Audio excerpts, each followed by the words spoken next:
What happens when the wall comes down and Gog and Magog are released? Here are a people who have PhDs in wickedness, in corruption, in oppression, in injustice,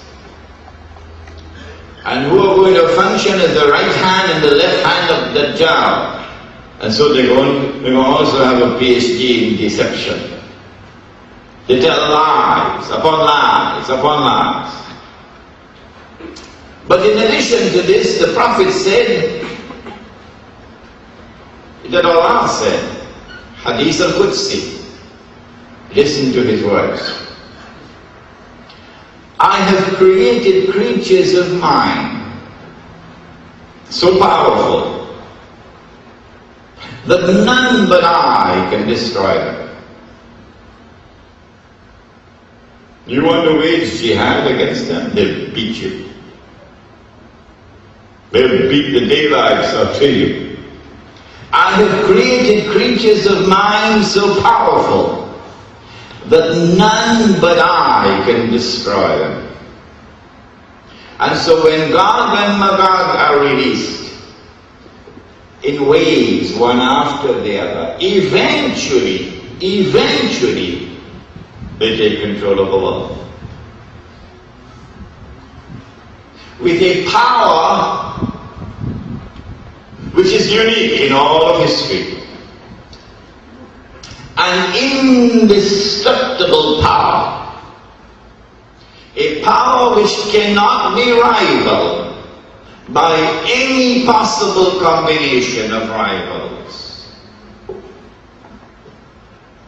The African National Congress did not defeat the white man in South Africa. Oh no.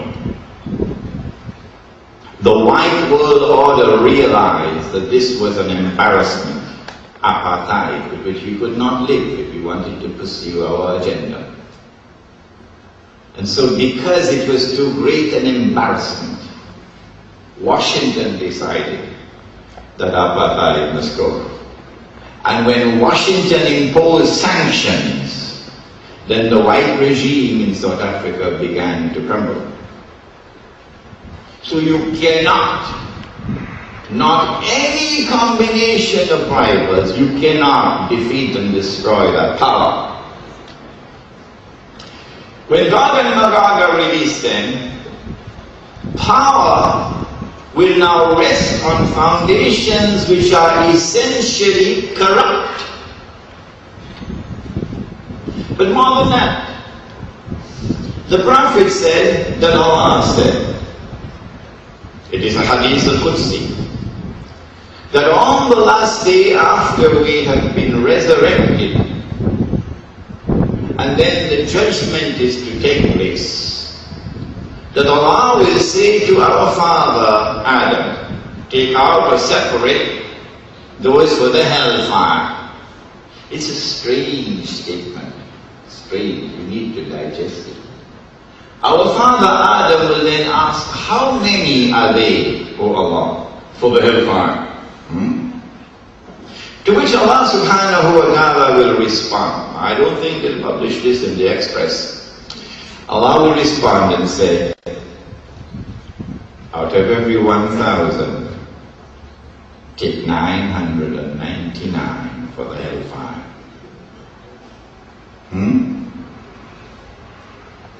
The companions of the Blessed Prophet were terrified, because in those days they had the fear of Allah in the heart. Today we got a Toyota Camry. They were terrified. Then he smiled, that beautiful smile which can come on the lips only when there is innocence in the heart. And he said, good news for you, meaning those who follow me, Muhammad alayhi salatu wasalam, meaning those who follow the religion of my father Abraham. That religion. Good news for you.